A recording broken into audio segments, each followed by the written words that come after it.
Happy October, Laker Nation. Christiana Rosa back with another edition of the Laker Lineup presented by Campus West. Let's go. Number 18 volleyball split their two-match weekend against Wayne State and Purdue Northwest. They fell in 5 sets to Wayne State on Thursday, but they bounced back on Saturday, sweeping Purdue Northwest on the Pride's territory. Number 3 ranked soccer remains undefeated in the GLIAC with 2 more wins this weekend. They shut out Parkside at home on Friday, tallying 1 goal from Sarah Fromm. The Lakers shut out Purdue Northwest 2-0 on the road Sunday afternoon. The team improves to 8-1 on the season and 5-0 overall. Cross country had 2 races this weekend. This started strong on Friday at the Joe Piani Notre Dame Invite. As the only D2 school competing, the women's team snagged a 4th place team finish and the men placed 5th. Both men and women placed first at Saturday's night invite.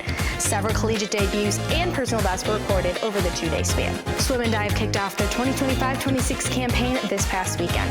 The Lakers competed against each other at the GVSU Blue and Black Intra-Squad meet. Football grabbed their first conference win of the season against Davenport on Saturday. The number 10 ranked squad claimed a 37-14 victory over Davenport before a family day crowd of 15,188.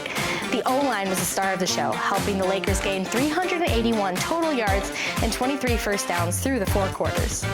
And finally, women's tennis began competition at the Women's ITAs on Saturday. Competition continued through Monday at Davenport. Here's what's next. Women's golf began competition at the William Beal Fall Classic on Monday.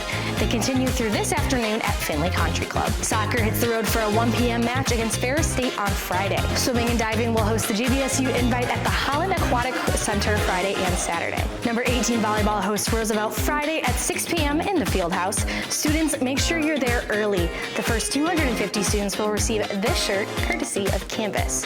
They also host Parkside on Saturday at 3 for a cancer awareness match. Cross country competes at the Muskegon Jayhawk Invite this Saturday. Races begin at noon. And finally, football hits the road for another conference matchup on Saturday. They face the unranked Northern Michigan Wildcats in Marquette at 7 p.m. That's all for this week's edition of the Laker Lineup presented by Campus West. As always, thanks for tuning in. We'll see you next week, but in the meantime, anchor up.